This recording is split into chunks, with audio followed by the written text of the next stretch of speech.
itabi na po natin ang anumang bagay na makakahadlang sa pakikinig at pagbubulay-bulay ng salita ng ating Panginoong Diyos. Pangunahan po tayo ni Pastor Eve sa Word of God. Babasahin ko po muna ang ating Bible verse for today po. Lahat po tayo magsitayo bilang bagkalang sa banal na salita.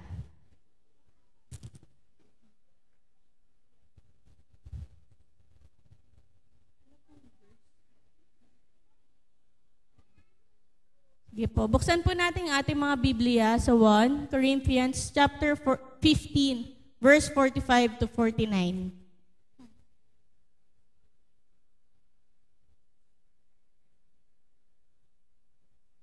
Corinthians chapter 15, verse 45 to 49, sa wikang Tagalog.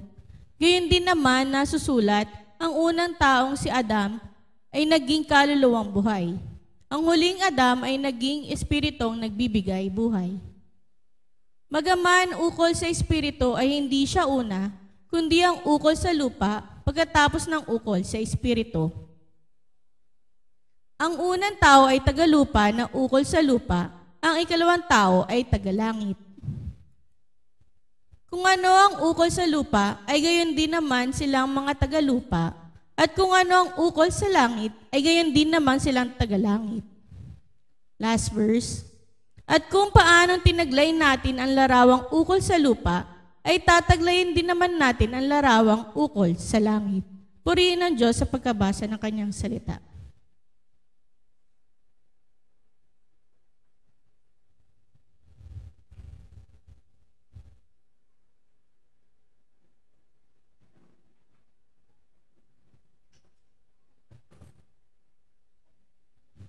Manalangin po tayo. Aming Amang Diyos sa langit, pagpalain po ang yung mga salita na aming pagbubulayin. Maunawaan po namin ang kahulugan nito. At ikaw po, Panginoon, ang iyong Holy Spirit, ang aking kalakasan sa aking espiritu, kaluluwa at katawan sa pahayag ng iyong mga salita. Sa pangalan muli ng aming Panginoong Yeshua. Amen. Palakpakan po natin ating buhay na Diyos. Makaupo na po tayo. Purihin ang ating buhay na Panginoon. Hallelujah.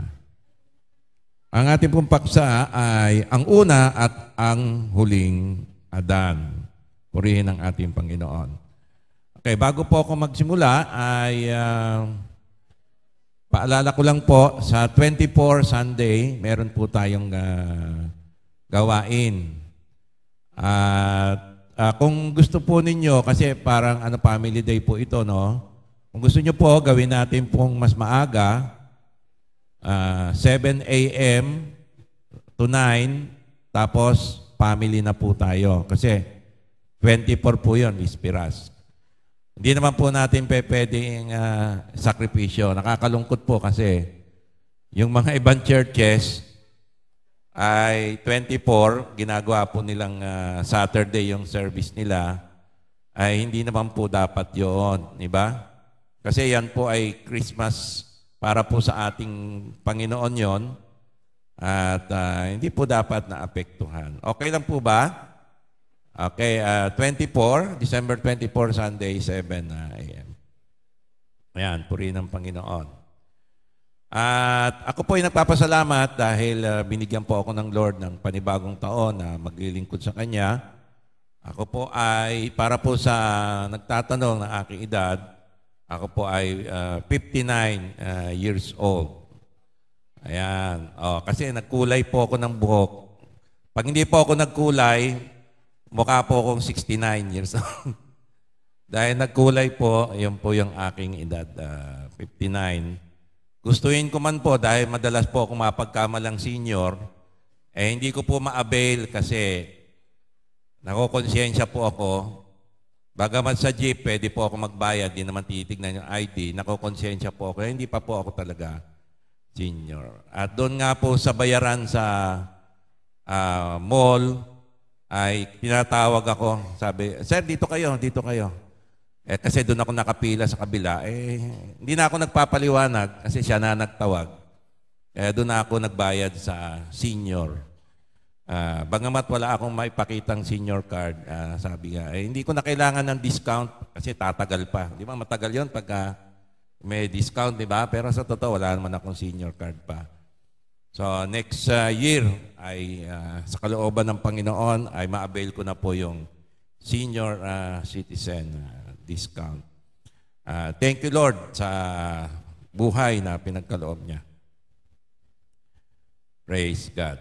Yan, no? Yun lang po. Magpasalamat po tayo dahil niligtas tayo ng Panginoon. Niligtas ako ng Panginoon. At alam ko po yung ebanghelyo na binigay niya po sa atin.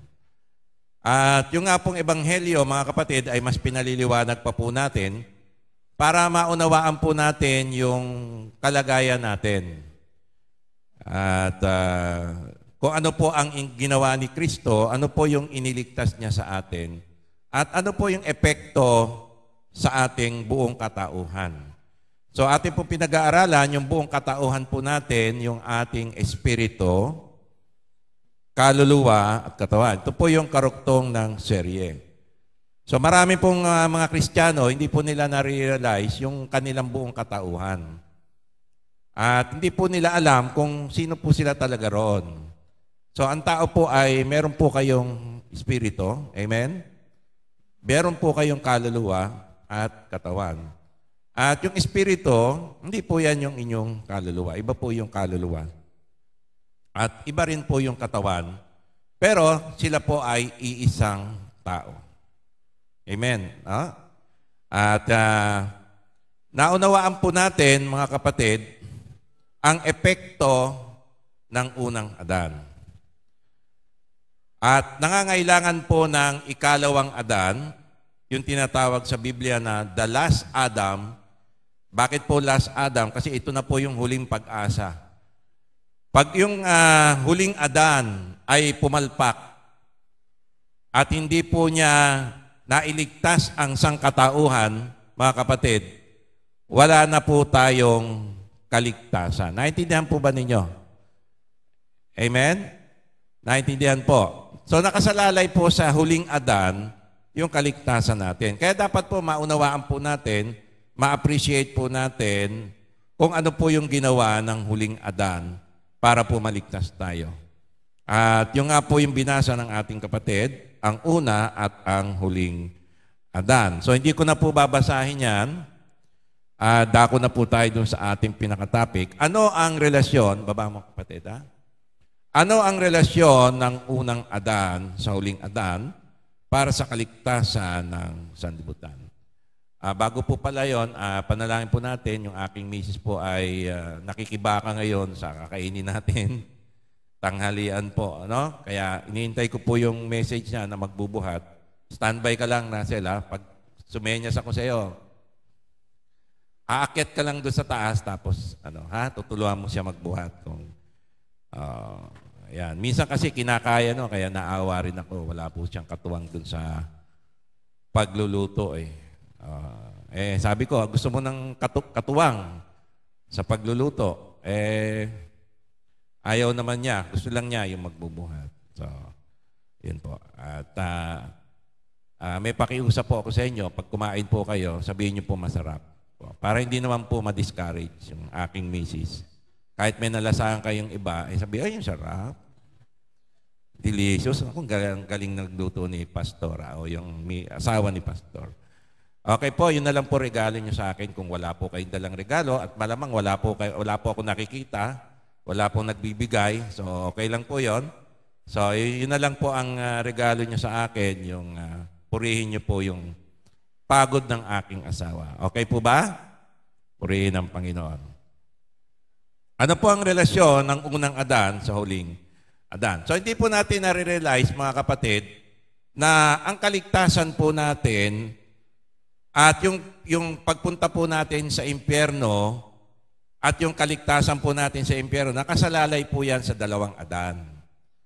Okay. Yung unang Adan, ano po ba yung relasyon natin? Yung unang Adan, naging dahilan po ng pagiging makasalanan natin. Alam niyo po ba, kahit anong gawin po natin sa harap ng Diyos, napag-aralan na po natin yun, sayawan mo ang Diyos, awitan mo siya, magpatayo ka ng mga simbahan, pag namatay ka, impyerno pa rin. Bakit?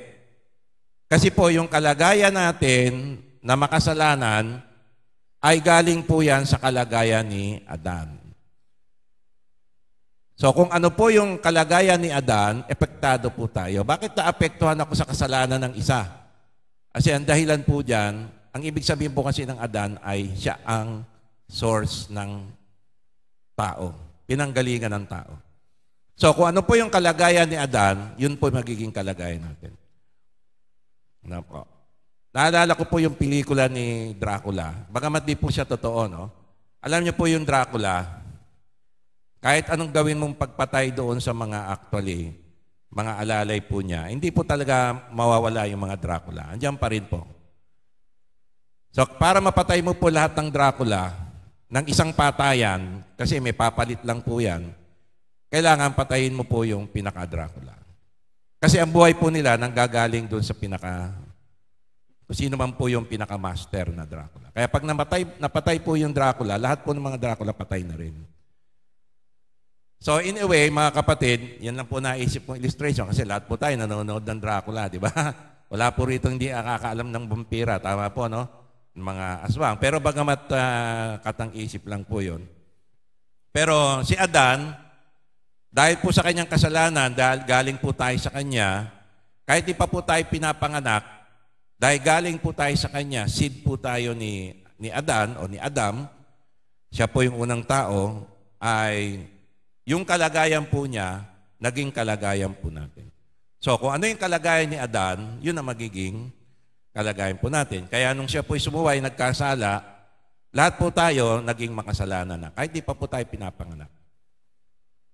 Kaya hindi po yun magbabago, mga kapatid, yung kalagayan natin. Sabi ko nga sa inyo, kahit pagpatayo kayo ng mga simbahan, pag namatay po tayo, impyerno pa rin po. Kasi yung po yung kalagayan natin, nakasalalay kanino? Doon sa unang Adan. Ngayon, paano po tayo maliligtas? Kailangan po magpadala ang Diyos ng panibagong Adan. Ito na po yung huling Adan. At sa pamamagitan niya, maliligtas po tayo. So para maunawaan po natin ang relasyon ng unang Adan sa huling Adan, dapat maunawaan po natin na sa magitan ng isa pang Adan ay ililigtas ng Diyos ang sangkatauhan. So sumahin po natin, number 1, nak. Ililigtas ng Diyos lahi ni Adan sa magitan sa pagpapahayag niya sa matandang ahas sa magitan ng binhi ng babae. Genesis 3:15. Okay, sa Genesis 3:15, ang kausap po ng Diyos dito, yung ahas, si Satanas. Yung Diablo. Okay, sabi niya sa Diablo, maglalagay ako sa iyo at sa babae ng pagkapuot sa isa't isa, yung ahas po. So, ibig sabihin pala, nung una, mag-best friend yung dalawa. Dahil po sa nangyaring panlilinlang po ng ahas, naging magkaaway na po. At yung ahas po nung una ay hindi po yung itsura ng ahas ngayon kasi sinumpa na po yung itsura niya ngayon. At sa iyong binhi at sa kanyang binhi, sa binhi po ng babae, sabi niya, ito ang dudurog ng iyong ulo at ikaw ang dudurog ng kanyang sakong. So sinasabi po ng Diyos sa Diablo, magwawakas ang iyong kapangyarihan, madudurog ang iyong ulo. Ibig sabihin, yung kapangyarihan ng Diablo, pamamahala ng Diablo, sa sangkatauhan, ay madudurog sa magitan ng binhi ng babae. So ito po ay pinahayag ng Diyos sa matandang ahas na ang binhi ng babae ang dudurog sa kanya. So alam po niya, sa magitan po ng babae, binhi ng babae, tinutukoy po si Birheng Maria, alam na po natin yon, ay madudurog po siya. Okay. Pangalawa, ang binhi, number 2 na, ang binhi ng babae, nadudurog sa ulo ng matandang ahas ay ayon sa anyo ng unang Adan. So yung binhi po ng babae na dudurog sa ulo ng matandang ahas ay ayon po sa anyo ng unang Adan. Ang ibig sabihin po ay pangalawang Adan. Ikalawang Adan. Ayon po sa anyo. Ano po ba yung anyo ng unang Adan? Romans 5:14. Gayunman, ang kamatayan ay naghari mula kay Adan hanggang kay Moises. So ito po yung unang Adan. Kahit sa kanila na hindi nagkasala ng tulad sa paglabag ni Adan. Sino po si Adan? Siya po ang dahilan ng pagkakasala ng sanlibutan. So, tandaan po ninyo, yung kamatayan, naghari yan mula kay Adan. Dahil sa kasalanan ni Adan. Kahit hindi po kayo gumagawa ng kasalanan, ay kagaya ng paglabag ni Adan, no? Napakabait. Alam niyo po, na isa sa anak ni Adan, napakabait. Wala pong ginagawang kasalanan, pero patay pa rin po siya. Di ba? Siya po si Abel, pinatay po siya ng kanyang kapatid, si Cain. Bakit may kamatayan po siya? Although physical yung nakita natin, patay pa rin po, ay dahil po yan sa kasalanan ni Adan. Naghari po ang kamatayan kahit di po tayo nagkakasala. Kahit napakabait mong tao mula pagkabata, dahil po sa kasalanan ni Adan ay naging makasalanan po tayo at may kamatayan. So, yung pong pagiging makasalanan ay dahil po yan kay Adan. Naintindihan po ninyo, mga kapatid. Hindi po yan dahil may ginawa ka, kaya naging makasalanan ka. Kaya sabi ko nga, meron akong na-sharean eh. At kaibigan ko po ito nung high school. At self-righteous po ito. Sabi niya sa akin, ba't ako sinesharean mo niyan? Hindi naman ako makasalanan. Dahil wala naman akong pinatay na tao, wala akong ni-rape, wala akong ninakawan, self-righteous. Sabi niya, doon ka mag-share sa bilangguan, maraming makasalanan.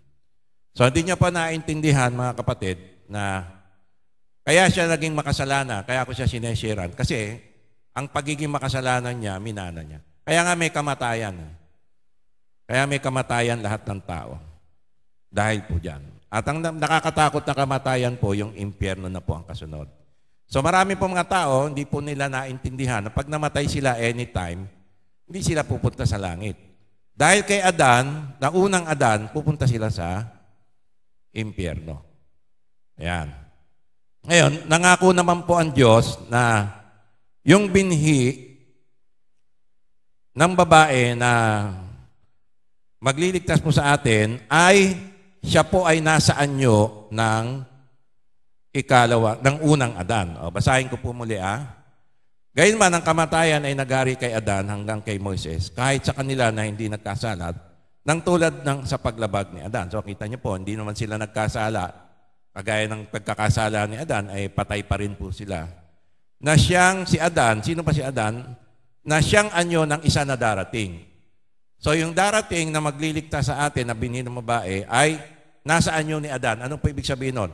Isa pang uri ni Adan. Another Adam. So pag sinabing Adan, pinanggagalingan po ng tao, ng kalagayan ng tao. So pangatlo, ang binhi ng babae na nasa anyo ng unang Adan, ang magliligtas sa atin, sa kamatayan na dulot ng unang Adan. So bakit napakahalaga po ng ikalawang Adan? Kasi siya naman po ang magiging source ng ating life. Yung unang Adan, naging source ng death natin. Amen po, no? Naging source ng sin ng tao. So yung ikalawang Adan, magiging source ng life and holiness and righteousness natin, ng kabanalan natin. Yung ikalawang Adan. So yung ikalawang Adan o huling Adan, nakasalalay po sa kanya yung ating kaligtasan. Pag siya po ay nagtagumpay, buhay tayo. Ngayon, pag siya po ay bumaksak, kagaya ng unang Adan, bumaksak, natukso po ng dyablo, nalanse, nainsahan ng dyablo, wala na po tayong kaligtasan. So ito po ay ating last hope. Naintindihan po natin, yung huling Adan. Okay, 1 Corinthians 15, anak, 1 Corinthians 15, 21-22. Sapagkat yamang sa magitan ng isang tao ay dumating ang kamatayan, sino po yung tao na yon? Yung source, yung Adam, yung unang Adan. Sa magitan din ng, tingnan nyo sa magitan din ng isang tao, so pag sinabing tao, Adam po ito, yung source ng sangkatauhan. So yung unang tao, tinutukoy dito yung unang Adan, at yung tinutukoy naman na sa magitan din ng isang tao, sa magitan din ng isang Adan, na ay dumating ang pagkabuhay ng uli ng mga patay. So yung isang Adan naging source ng death, yung isang Adan naging source ng life or resurrection, pagkabuhay muli.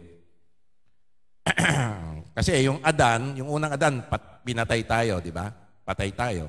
Ikalawang Adan, bagamat patay tayo, bubuhayin tayo. Yun ang maging source ng life natin. Ngayon, sino po yung tinutukoy dito na tao na siyang dahilan ng ating kamatayan? At sino naman tinutukoy yung tao, another Adam, na isa pang Adan na magiging source naman ng ating pagkabuhay muli. Verse 22. Ayan, anak. Sapagkat kung paano'y kay Adan, tinukoy na, ang lahat ay namamatay. Tama po, no? Lahat tayo ay namamatay. Kaya hindi kay Kristo ang lahat ay bubuhayin. So, ang source ng life natin ay yung pangalawang Adan. So, ibig sabihin po, pagka ikaw ay wala ka doon sa pangalawang Adan, ang buhay mo lang nandoon nasa unang Adan, wala ka sa pangalawang Adan, mamatay ka. Hindi ka po mabubuhay. At impyerno po ang pupuntahan ng tao. Yan. So tandaan po ninyo, nakasalalay po ang kaligtasan natin sa ikalawang Adan o sa huling Adan. Ngayon, sino po tinutukoy na huling Adan o pangalawang Adan? Walang iba kundi si Kristo ang anak ng Diyos. 1 Corinthians 15:45. Ayan. Kita niyo po, ginuhitan ko na. Gayun din naman, nasusulat, ang unang taong si Adam ang naging kaluluwang buhay. At ang huling Adam naman ay naging espiritong nagbibigay buhay. Kilala na po natin yung unang Adan, di ba? Siya po yung asawa ni... Sino ba asawa niya? Si Eva. At siya po ang pinagbilinan ng Diyos ng kanyang creation sa physical na mundo. Si Adan po ang naghahari sa mundong ito noong mga panahon na yon. At sabi ng Diyos, maghari ka, ikaw maghari sa aking nilikha. Ikaw mamahala. Kaya lang, may kondisyon. Itong nag-iisang puno sa halamanan ko, kasi that is the Garden of Eden, ay huwag mong kakainin ng bunga nito. Mantakin nyo mga kapatid, ang daming puno, kasama na yung tree of life. Alam niyo po yung tree of life, pag kinain ni Adan, forever young na po sila. Hindi sila mamatay. Tree of life yun binigay sa kanila, mantakin nyo Pero, yung isang puno na pagkaalam ng mabuti at masama, pag kinain ni Adan, siya ay mamatay. Ngayon, hindi lang siya ang mamatay. Lahat ng lahi niya, si Eva, mga anak niya na hindi pa pinapanganak ay mamamatay na agad. May kamatayan na agad. Kahit tayo, hindi pa tayo pinapanganak, patay agad tayo. May kamatayan na tayo. Yun yung deklarasyon ng Diyos. Sa araw na kainin mo yan, ikaw ay mamatay. Sino po yung ikaw? Si Adan. Sino po si Adan? Pinagmulan ng lahat ng lahi ng tao. So, ibig sabihin, nung sinabi ng Diyos, ikaw ay mamatay, tinutukoy niya, hindi lang si Adan ang mamatay. Lahat ng lahi na manggagaling sa iyo ay mamamatay. Naintindihan po ninyo? Okay, ang exempted lang po dito, yung mga hindi galing kay Adan. Sino po yung hindi galing kay Adan? Yung mga galing sa unggoy. Yung po yung tinuturo. At maraming mga lahi ng mga unggoy, kasi maraming naniwala na sila ay hindi galing kay Adan, kundi galing sila sa lahi ng mga unggoy, yung evolution na tinatawag. So, yun po ay malaking kasinungalingan at yan po ay gawa ng dyablo, mga kapatid. Para hindi po tayo maniwala sa unang Adan. Pero kita nyo naman, lahat ng tao naman namamatay. Kaya tama po ang Biblia. So, ang kaligtasan po natin, mga kapatid, ay nasa huling Adan. Ayan. So, ano po ang relasyon ng unang Adan doon sa pangalawang Adan? Alam naman po natin sino po yung pangalawang Adan o huling Adan na nakasalalay po yung kaligtasan natin. Ibig sabihin, pagka siya po hindi nagtagumpay na mailigtas tayo, hindi na po tayo maliligtas. Wala na pong kaligtasan. Kung bakit sabi na nga ng iba, huling barahan na to. This is the last card of God. Huling barahan na ng Diyos. Term ko lang po yun Baka sabihin nyo, naglalaro pala ng baraha ang Diyos. Hindi po. Ibig sabihin ay huling pag-asa na binigay ng Diyos sa atin para maligtas. Sino po yung huling Adan? Yun na po yung kanyang anak. Naintindihan po ba natin? Kanino po niya pinagkatiwala yung kaligtasan natin na magiging huling Adan? Alam niyo po, hindi niya pinagkatiwala sa anghel.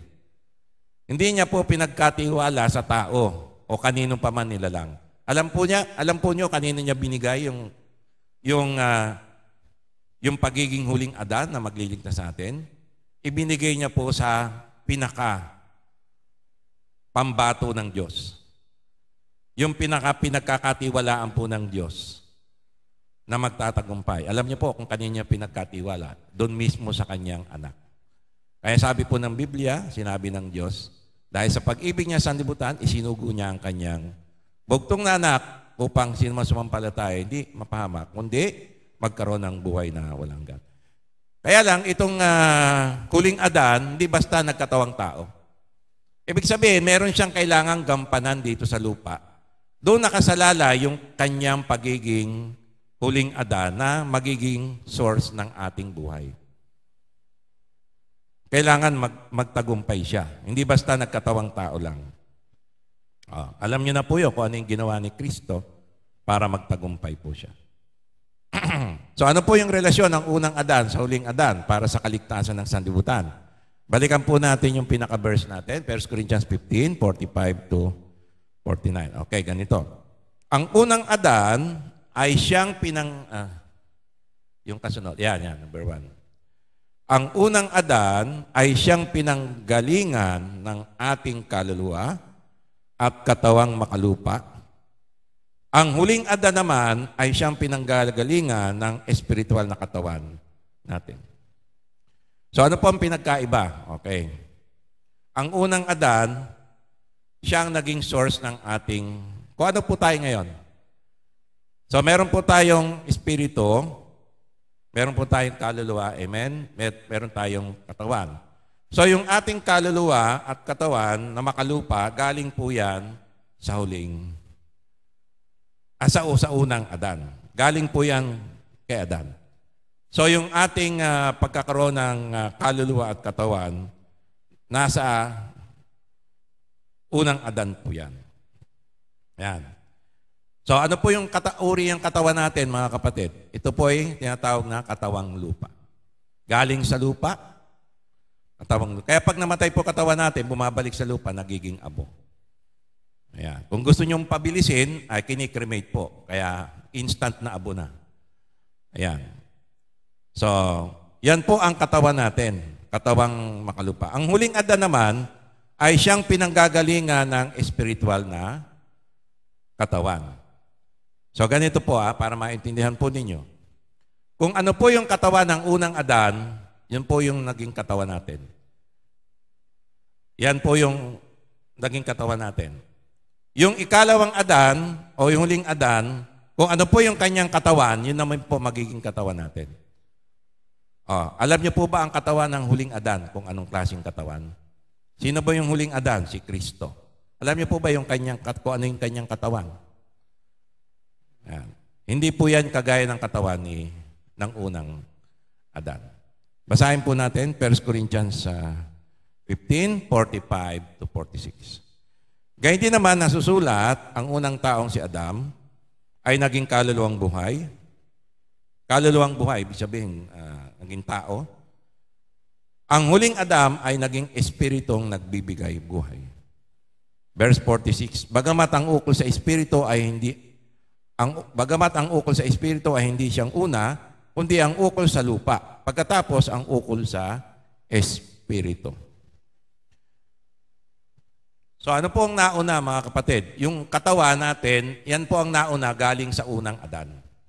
So ano po yung klaseng katawan natin? Physical. Diba? So ano pong klase ang katawan ni Adan na meron tayo? Ito po ay kaluluwang buhay. So, kaluluwang buhay na gumagalaw sa katawan. Naintindihan po ninyo. Ngayon, bakit naging buhay na kaluluwa si Adan? Dahil po siya ay binigyan ng Diyos ng espiritu.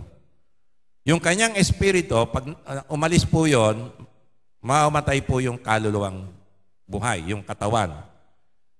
At mamamatay po yon. At kaya po, sabi ng Biblia, pag ang katawan walang espiritu ay mamamatay. Yan po yung unang ating katawan. So ano po yung katawan natin, mga kapatid? Okay, bibigyan ko lang kayo ng halimbawa. Baka sabihin nyo, bigyan natin ng unawa. Yung katawan natin ngayon, bakit po namamatay? Kasi ay dahil po sa kasalanan ni Adan. Pero balikan po natin, nung hindi pa po sila nagkakasala, anong klaseng katawan meron si Adan? Hello? Anong klaseng katawan meron si Adan? Nung hindi pa nagkakasala, okay, yung katawan nila, tingnan natin kung okay na rin. Hindi tumatanda. Hindi ba tumatanda? Hindi ba tumatanda sila Adan? Si Eva? Yung hindi pa nagkakasala. Okay. Nag-iedad sila. Kaya lang di halata. Di ba? Yung itsura nila, bagamat sabihin natin 100 years old na, ano itsura? Parang 18 years old lang o 21 years old. Hindi masyadong nag-iedad. O hindi masyadong nakikita sa katawan. Pero yung edad nila, nagmamature. Diba? Kaya nga si Adan, pwedeng lolo na siya, pero ang itsura niya ay 25 years old, 30 years old. Pero lolo na siya, kita niya na yung apo niya sa tuhod. Okay, halimbawa lang po yon. So, okay na rin, di ba? Ang tagal mag-edad. Hindi nagka-wrinkles, di ba? Ngayon, pag kinainan pa ni Adan ng tree of life, ano mangyayari sa kanilang katawan? Ay hindi na po talaga. Mapapako po yan sa itsura ng 21 years old. Okay? Gusto niyo po ba yon? Ang katawan niyo ay always 21. Kaya lang, sa pangarap, di ba? Wala na po yon. Hindi na po naging totoo yon dahil nagkasala po si Adan. Pero balikan po natin, nung di pa sila nagkakasala, ganun po. No? Okay, ano po yung katawan ni Adan? Okay, hindi nagkakasakit. Di ba? Wala silang damit. Bakit hindi sila nagdadamit nung panahon na hindi pa sila nagkasala? Kasi, ang purpose ng damit, ano po? Para protektahan yung kanilang katawan. Kasi sipunin ka, malamig panahon, di ba? Sa panahon natin. Pero nung araw po, hindi na kailangan damit. Kasi ang katawan nila ay hindi po kakasakit. Wala pong sakit noon. Walang sipon, walang ubo. Si Adan, di po yung, ay naku, lamig naman. Ako, bakit kasi hubad tayo eh? Ba't tayo nilikha ng Diyos na ganito? Ang lamig-lamig naman, Lord, Sana pinigyan mo naman kami ng damit. Hindi po gano'n, hindi sila nagre-reklamo. Okay, yung init ng araw at temperature po, maghapon, akong init, nasa sunburn na ako. Init naman, hubad na hubad ako rito. So, mantakin nyo na lang po anong itsura ng magiging balat ni Adan at ni Eva. Puro sunburn. Kasi araw, wala silang damit. Hindi po ganon, mga kapatid. Kasi, ang panahon po noon, protected po ang earth ng tubig sa taas at tubig sa ilalim. Nasa gitna po sila. So maganda po yung creation ng araw. Wala pa pong kamatay, wala pa pong kasalanan, at wala pa pong nakakamatay na sikat ng araw. Kaya po yung temperature nila, panahon nila, hindi po sila pinagpapawisan. Ano? Talaga pong malakas po yung kanilang pangatawan. Okay. Kaya lang, ay merong pong limitasyon. Ano po yun? Kailangan nilang kumain. Tama, no? Pag hindi sila kumain, magugutom eh. Kaya nga sabi ng Panginoon, lahat yan gawin yung pagkain. So, kailangan silang kumain. Kaya lang, yung pagkain po nila, hindi na kailangan ng anumang pagkain. Kailangan lang nila prutas. Yun lang ang pagkain nila eh. Bungang kahoy. Diba? Hindi sila kumakain ng meat. Wala pa po nung araw na yun. Hindi kailangan ng katawan nila. So, yun lang po yung pagkain nila. Ngayon, may limitasyon. Ano ang limitasyon? Pagka mamamasyal sila, anong kailangan nila? Lalakad sila. Amen ba? Lalakad. Pag merong harang, may puno, anong gagawin nila? Iiwas sila. Bakit? Kasi pag dumiretso, anong mangyari? Ang mangyari, pag dumiretso ka sa puno o sa pinto, di mo binuksan, mauuntog ka. Ngayon, pag merong ilog, hindi ka pwedeng lumakad doon. Anong gagawin? Iiwasan mo yon, kaya lalangoy sila para makapunta sa kabila. Okay, may limitasyon. Tapos, kailangan nilang kumain ng tree of life para ma-maintain nila yung buhay. Diba? At siyempre, huwag nilang kakainin, kundi wala lahat yon. Mamamatay sila pag kinain nila yung pinagbabawal na bungang kahoy. Kinain ni Adan. Si Adan lang naman ang kailangan kumain. Actually, si Eva kumain, di naman naapektuhan, di ba? Kailan naapektuhan si Eva? Nung kumain si Adan. Kaya lahat ng binhi nila, ng manggagaling kay Adan, lahat ng tao, kahit di pinapanganak, nagkaroon tuloy ng kamatayan. So yan yung katawan na galing sa unang Adan. Okay. Ano po yung katawan na galing sa ikalawang Adan? Ito na po yung katawan ni Kristo nung nabuhay muli. So kung ano po yung katawan ni Kristo nung nabuhay muli, yun ang magiging katawan natin. Saan? Kailan po yun? Sa pagkabuhay na muli. So ito, mamamatay ito, papalitan ng Diyos ng katawan. Anong klaseng katawan? Hindi na yung katawan ng unang Adan. Wala na po yun. Kaninong katawan na? Kasi yung katawan ng unang Adan, naging makasalanan, nagkaroon na po ng kamatayan. Wala na po yun, lost na po yun. Hindi na maibabalik yun. So para magkaroon po tayo ng bagong katawan, kanino po nakapattern ngayon? Doon kay Kristo. Okay, anong klaseng katawan po ni Kristo nung nabuhay muli? Anong klaseng katawan? Ito po yung tinatawag na espiritong katawan. Spiritual body. So ano po pinagkaiba ng bagong katawan natin na magiging ng katawan ni Kristo, ng huling Adan na magiging katawan naman natin? Ito po yung magiging katawan natin. Okay. Si Kristo nung nabuhay muli, nahawakan po ba siya? Okay, yung katawan niya, merong buto sa loob, merong laman. Pero walang dugo. Si Adan may dugo. May dugo yung katawan ni Adan. Okay? Kompleto sa organ, heart. Okay. Yung bagong katawan, spiritual body, wala na po yung mga body organs. Si Adan, yung katawan ni Adan, pakuhanin mo ng blood sugar, di ba? Tingnan mo nga yung dugo ko, baka mataas na yung sugar. Sa bagong katawan, wala po yon. Wala na pong dugo. So, pag walang dugo, wala nang walang high blood. May high blood ba? Wala kang dugo eh. No blood. Okay, spiritual body Okay, walang taas ng sugar. Okay. So, iba na yung katawan. Hindi na yung kagayang katawan ng unang Adan. Pero nahawakan. Okay? Si Adan, kailangan kumain para mabuhay. Yung huling Adan, katawan ni Kristo, bakit kumakain? Hindi kailangan kumain para mabuhay. Yung spiritual na katawan niya, nahawakan po nahawakan. Hindi kailangan kumain. Bakit kumakain si Kristo? Para sabayan lang niya yung mga alagad niya. Di ba? For fellowship. Bakit kumakain si Kristo? To enjoy yung pagkain. So, sa bagong katawan, bakit tayo kumakain? Hindi para mabuhay. Di ba? Tayo kumakain ngayon para mabuhay. Si Kristo kaya kumakain para ma-enjoy niya yung lasa ng pagkain. Ayan. Okay? Ngayon, itong masaklap. Yung katawan ni Adan, pag kumain, kailangan ilabas. So si Adan umiihi at pumupupo. Amen? Tama? Okay. Yung pangalawang Adan, pag kinain niya yon, nalasahan niya, dissolved na yon, wala na. Kasi hindi kailangan ng nutrients para pupunta sa katawan, sa salain, pupupo. Hindi na po, mupo. Pag nakain niya, wala na po yung pagkain na yon. Okay?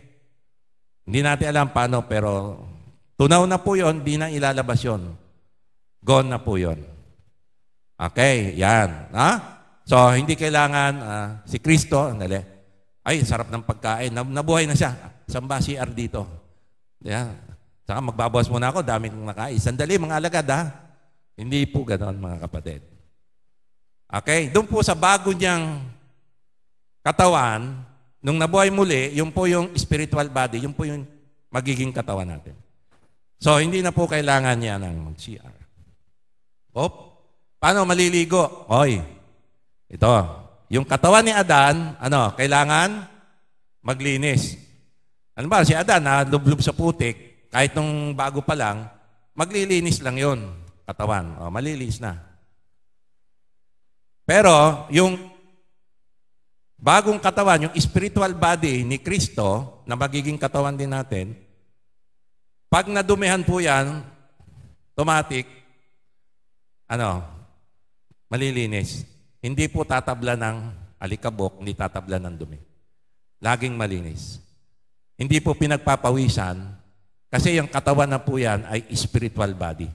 Ano po ibig sabihin ng spiritual body?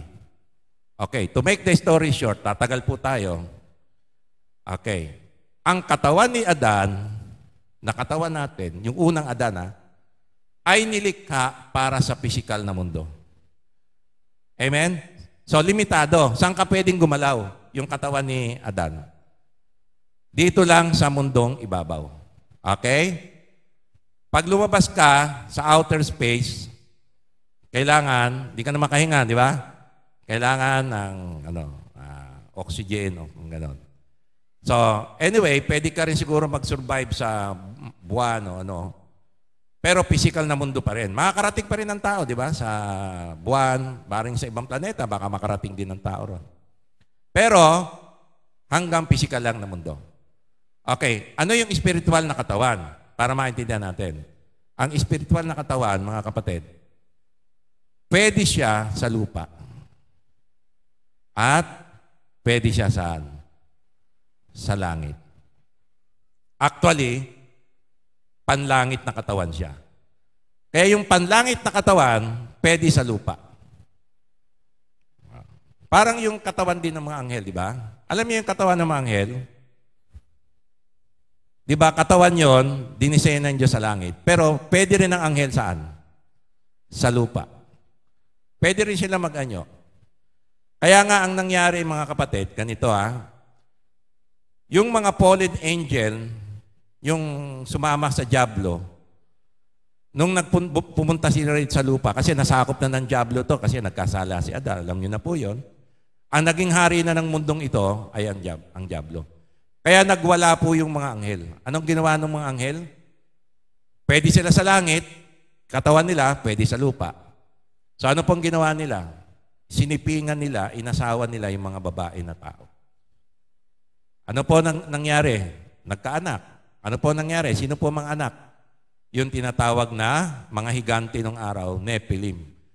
Kaya sa galit po ng Diyos, di na po natiis ng Diyos, ginunaw niya yung unang mundo. May natira lang po na pamilya na magpapatuloy ng tao. Purihin ng Panginoon, merong tao pa na nananalig sa Diyos, hindi po contaminated ng mga Nephilim, ay yung pamilya ni Noah. Kaya po nagkaroon po ng baha, Noah's Ark po yun. So ano po yung bagong katawan natin na nakapattern kay Kristo? Pwedeng panlangit. Panlangit po yun, actually, spiritual body, pwede sa lupa. Kaya si Kristo, andyan yung mga alagad ko, makatok ba siya? Tao po, si Kristo to, nabuhay akong muli, papasukin niyo ako. Hindi po ganon, di ba? So paano po nagpapakita si Kristo? Lumulusot po siya saan? Sa physical na mundo. Di ba? Lumulusot siya sa pinto. Bakit? Kasi ang katawan ni Kristo, spiritual na katawan.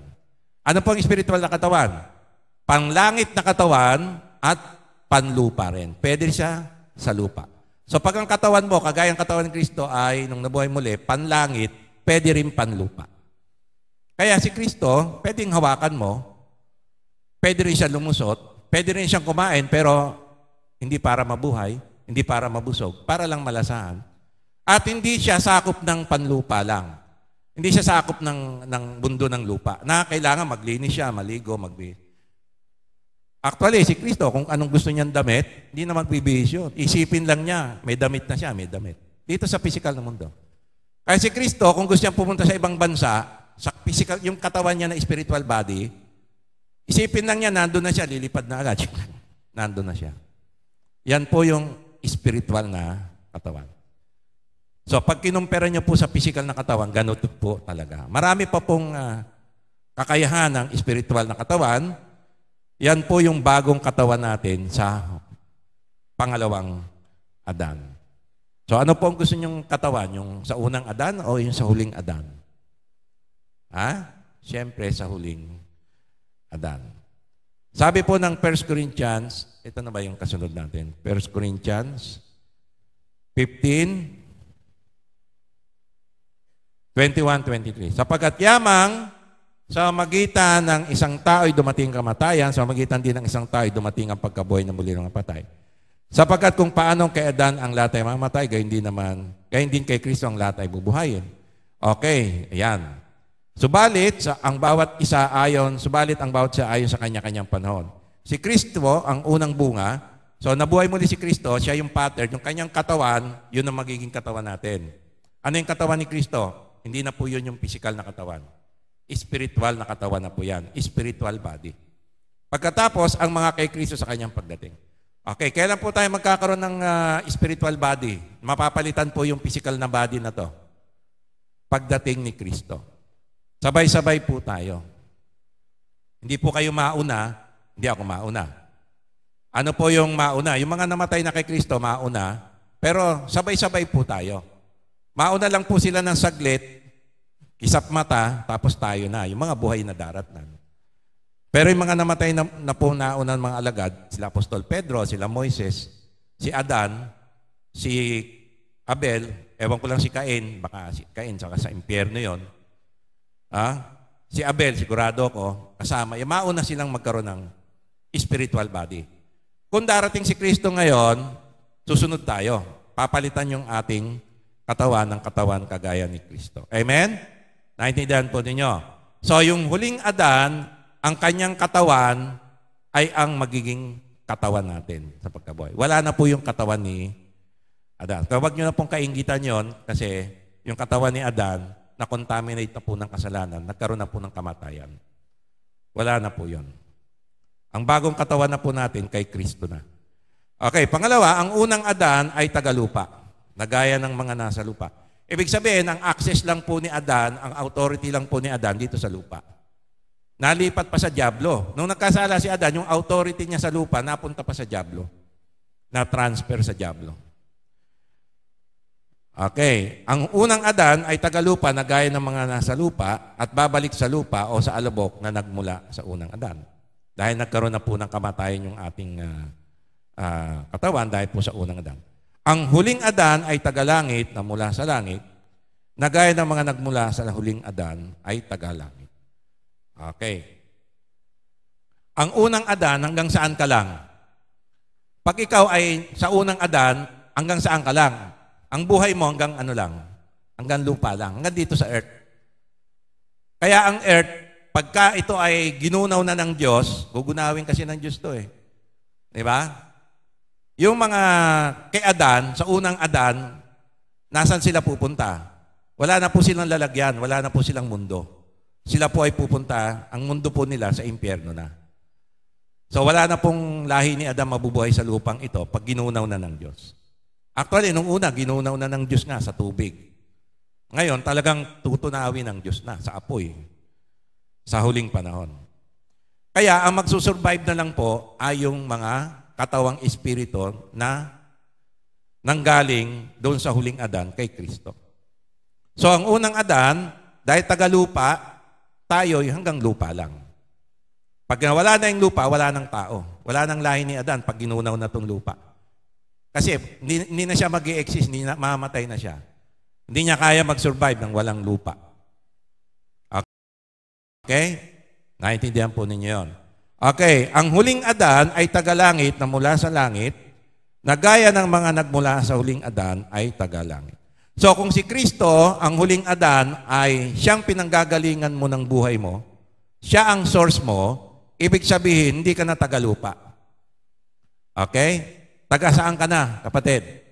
Hindi ka na tagalupa. Kung ikaw ay sa huling Adan, ikaw ay tagalangit na. 1 Corinthians 15:47-48. 48. Ang unang tao, si Adan, ay tagalupa na ukol sa lupa.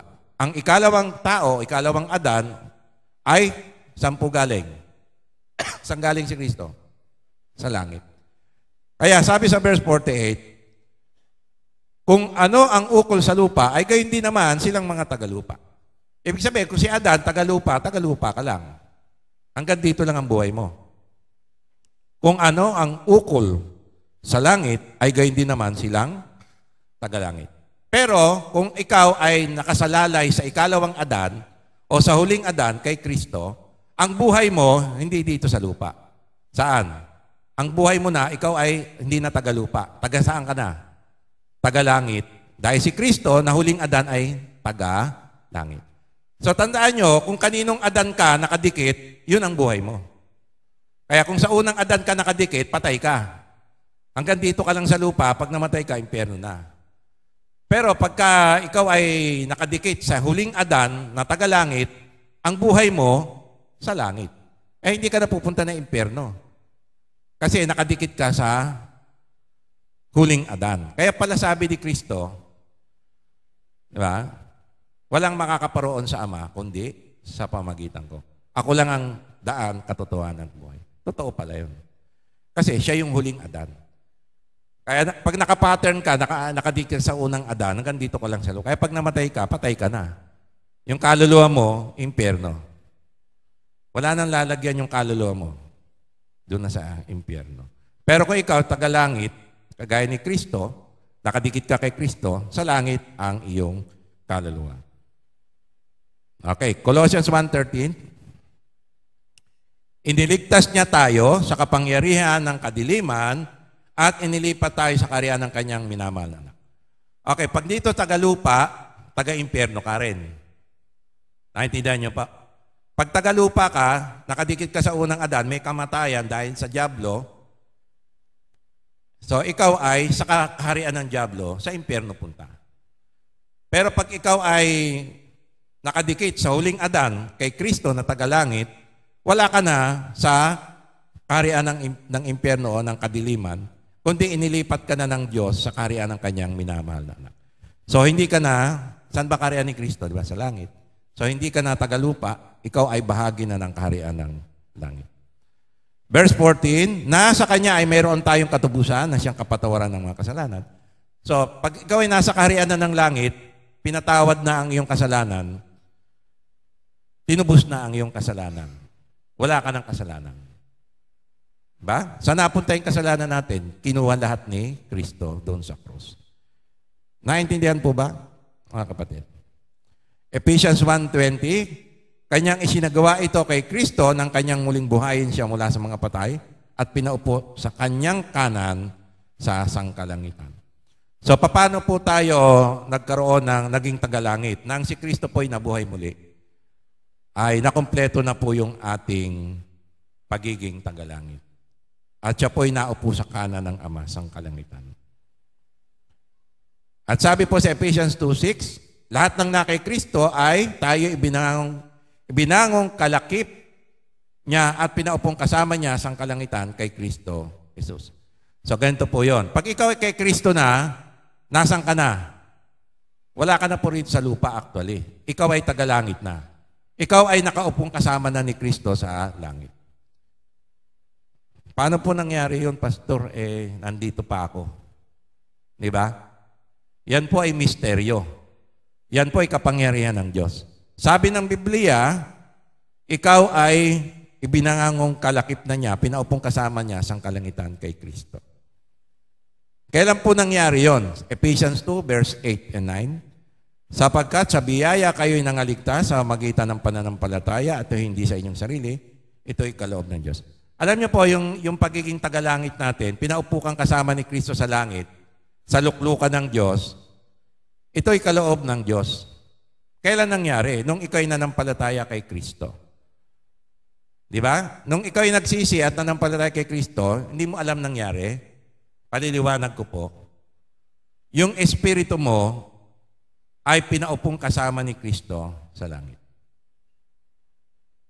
Okay? So, ulitin ko po, yung espiritu mo, nung nanampalataya ka kay Kristo, pinaupo na niya doon sa langit. Ha? Nandito ka, sino yung nakaupo sa langit? Kasama ni Kristo. Yung ating espiritu. Okay? Sino nandyan? Yung ating kaluluwa at katawan. Pero yung ating espiritu, nakaupo ng kasama ni Kristo. Andali, Pastor. Kung nandun yung espiritu ko, dapat patay na ako. Dahil wala na rito. Hindi po. Alam niyo po, ang mundo ng espiritu, iba. Dahil tayo nakadikit kay Kristo, kung nakadikit ka kay Kristo, kung si Kristo ay nasa luklukan ng langit, nandun ka rin. At si Kristo nasa iyo, nasa katawang ito, templo ng Holy Spirit, si Kristo nasa iyo, ang espiritu mo nasaan? Nasa iyo rin. Iba po ang mundo ng espiritu. So, ang espiritu natin, nakadikit kanino? Hindi sa espiritu ni Adan, kundi sa espiritu ni Kristo. Kaya kung saan naroon si Kristo, nandun din yung espiritu natin. Ang nagdadala, sino? Yung si Kristo na anak ng Diyos. Kaya si Kristo, yung kanyang espiritu, nasa langit, at the same time, si Kristo, nasa atin din. Kaya yung espiritu mo, kung nasaan si Kristo, nandun ang iyong espiritu. Kaya bakit nandun yung espiritu mo, nandito rin sa iyo? Kasi si Kristo, nandun din sa langit, nasan din siya? Nasa iyo. Bakit ganon? Kasi espiritu nga eh. Iba ang mundo ng espiritu at si Kristo ay Diyos. Naintindihan po ninyo? Hindi kaya yan ng mga anghel. Hindi pwede yung anghel, espiritu anghel, nandun din. Si Kristo lang po may kakayahan niya dahil siya po ay ang anak ng Diyos. Siya po ay Diyos. Amen po ba? Naintindihan? Okay, palakpakan po natin ang Panginoon doon. Kaya sabi sa verse 9, hindi sa magitan ng mga gawa upang sino man ay huwag magpapuri. Okay, para ikaw ay dumikit at makiisa kay Kristo, hindi sa magitan ng gawa. Kaloob nga po yan eh. Pastor, paano ako didikit sa huling Adan kay Kristo? Manampalataya sa Kanya. Diba? Para tanggapin mo yung kaloob. So, ang pananampalataya, mga kapatid, hindi po ito gawa. So, mananampalataya ako sa Diyos, gagawa ako ng kabutihan para manampalataya. Hindi po pananampalataya yon. Anong tawag doon? Pagsunod, paggawa. Hindi po masama yon. Masama po bang gumawa ng mabuti? Masama po ba? Diba? Pag ako po ay niregaluhan nyo dahil sa birthday ko, masama po ba yon? Mabuti po ba? Kaya kahit di nyo ginagawa, di ba? Mabuti. Merong gumawa rin. Okay lang po yon. Hindi naman po ako nabubuhay sa regalo. Amen po ba? Pero pwede pang humabol. December pa naman po. Yan. Kasi ang buwan ng celebration po talaga actually is, kung ano yung buwan ba? Birthday mo, December. So pwede pang ihabol yan sa buwan ng December. Kaya may pag-asa pa kami ni DL tumanggap ng regalo kahit next week. Okay, may umahabol pa. Okay. Saan na ba ako? Yung regalo. Okay, yung pagiging kaisa ni Kristo, pag ikaw ay dumikit sa huling Adan, regalo ng Diyos yun. Hindi mo yan pinagtrabahuan. Ang pananampalataya, hindi po yan gawa. Wag po kayo maniniwala, ay nanampalataya ka, kailangan may gawa. Kasi nungalingan po yon. Dahil ang pananampalataya ay gawa po yan ng Diyos. Tinatanggap mo yung gawa ng Diyos. Yun po yung pananampalataya. Pinaniniwalaan mo totoo yung ginawa ng Diyos para sa iyo. Amen po ba? Naniniwala po ba kayo kay Kristo na siya ang huling Adan? Na siyang tumuwas ng ating mga kasalanan? Namatay para sa atin at nabuhay muli upang kung saan siya ay naroon din tayo. Amen. Diyan po yung pananampalataya. Hindi mo pinagdududahan yung salita ng Diyos, hindi mo pinagdududahan si Kristo kung totoo. Yan po ang pananampalataya. Hindi po ang pananampalataya ay pagsunod sa kautusan o paggawa ng mabuti. Kaya sabi po sa verse 9, hindi sa magitan ng gawa, kundi sa magitan ng pananampalataya. Ano yung pananampalataya? Nung tinanggap mo yung ginawa ni Kristo. So, faith is believing and receiving God's grace and mercy to you. So, ang pananampalataya ay tinanggap mo, pinaniwalaan mo, tinanggap mo yung kaloob ng Diyos sa iyo. Kaya ang kaloob, mga kapatid, hindi yan binabayaran. Di ba?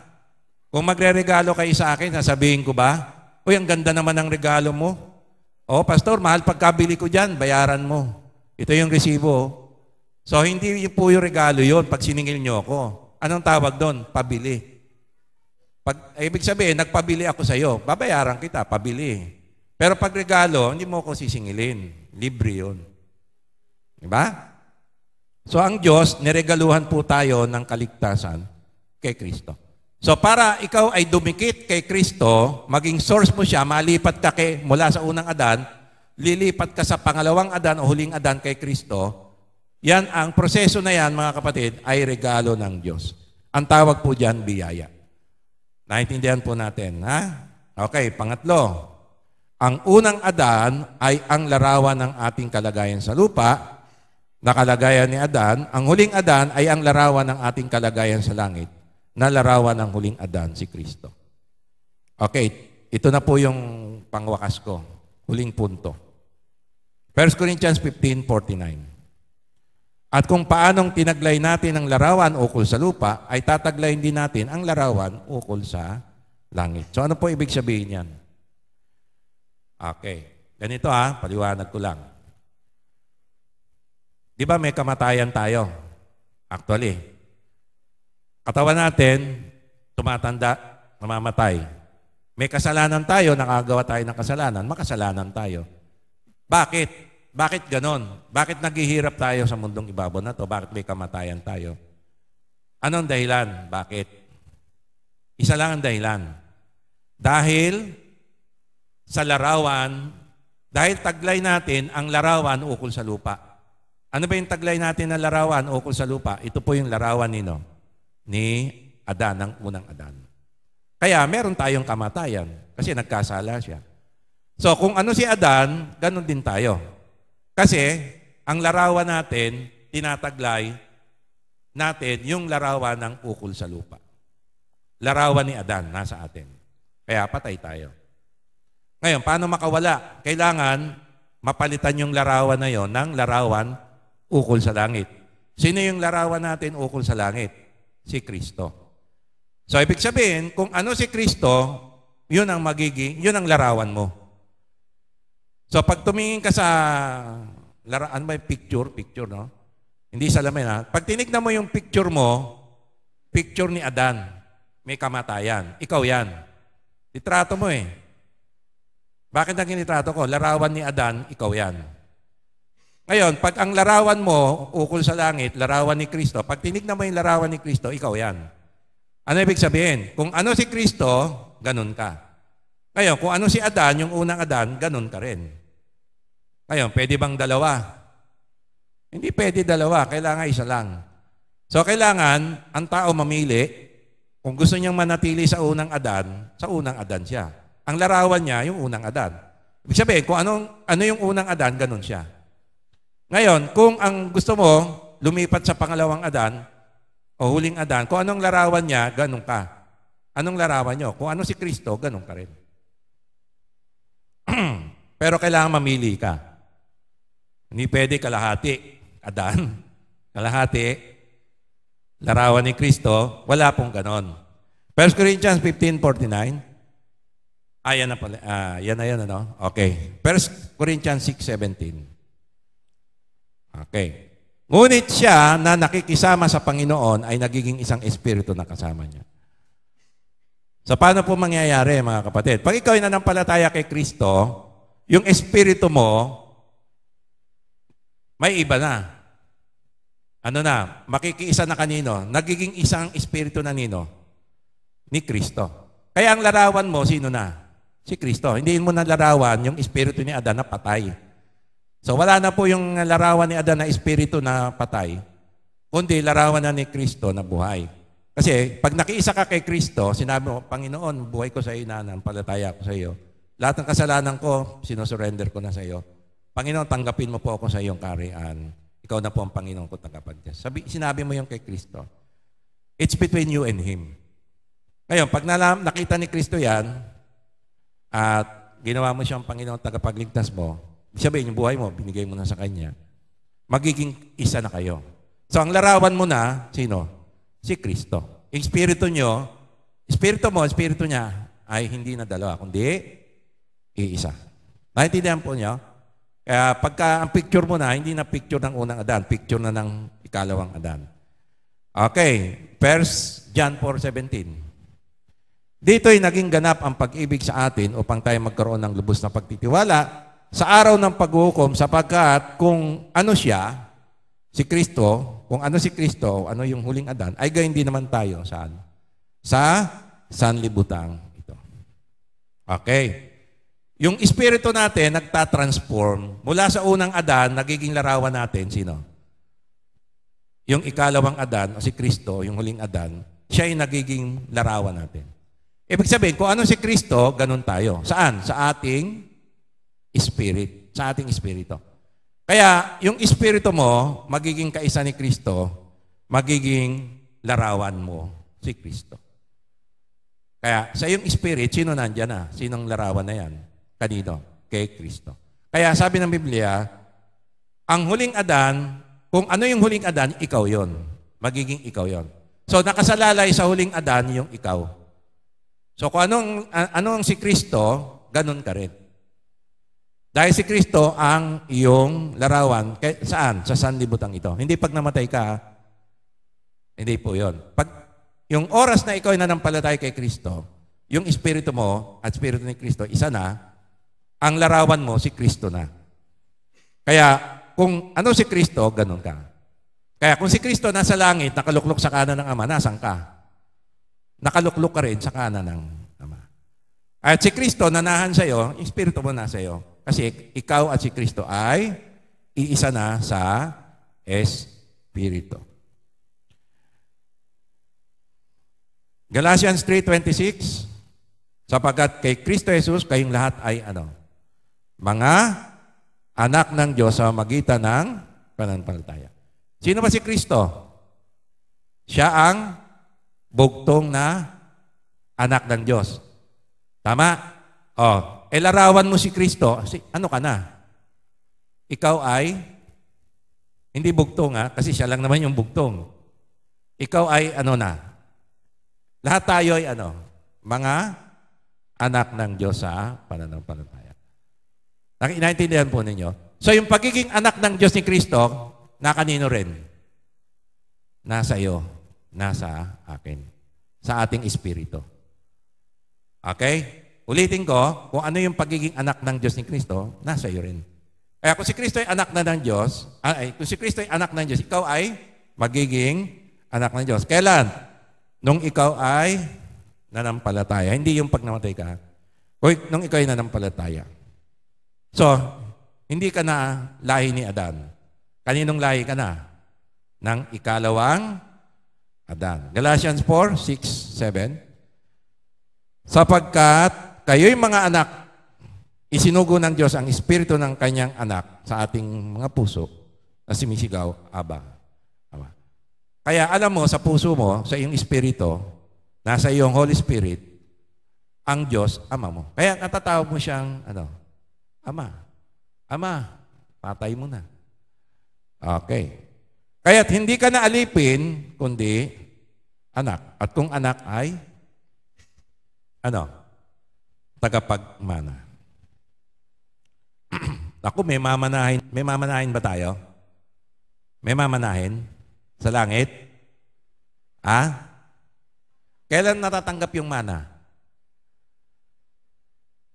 Halimbawa, may mana ka, kailan mo tatanggapin? Halimbawa lang bagamat wala ka na mamanahin, kung baka utang mamanahin natin. Kung may mamanahin ka, paano? Kailan mo tatanggapin? Sino matatanggap ng mana? Yung anak, di ba? Tama, Yung mga anak, tatanggap sa magulang ng mana. Paano? Kailan? Pag namatay yung?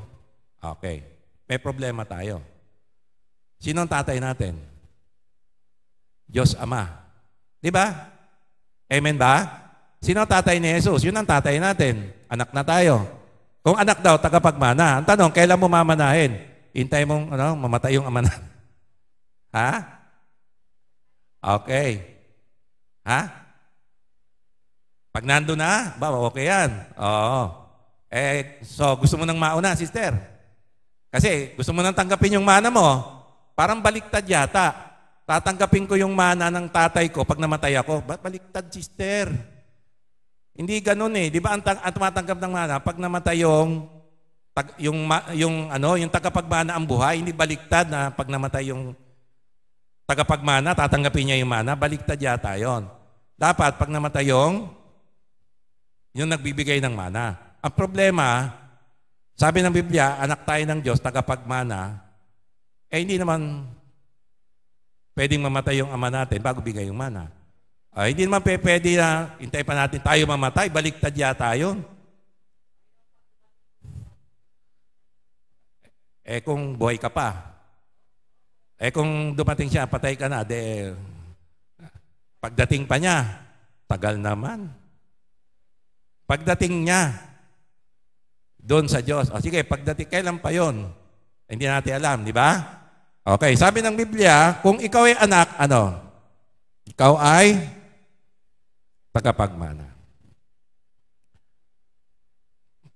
Bakit hintayin pa ng Diyos yun? Di ba?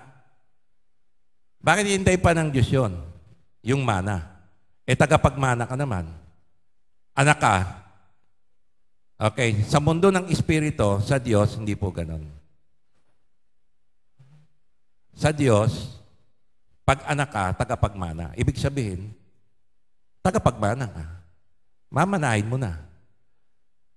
Amen? Kailan mo tinanggap yung mana mo? Nung ikaw ay naging anak ng Diyos. Si Kristo, anak ng Diyos, kailan niya tinanggap yung mana? Naalala niyo po ba yung prodigal son? Naalala niyo yung prodigal son? Okay. Dalawa yung anak, di ba? Yung unang anak, hiningi na niya yung mana niya. Kasi, hintay niya pang mamatay.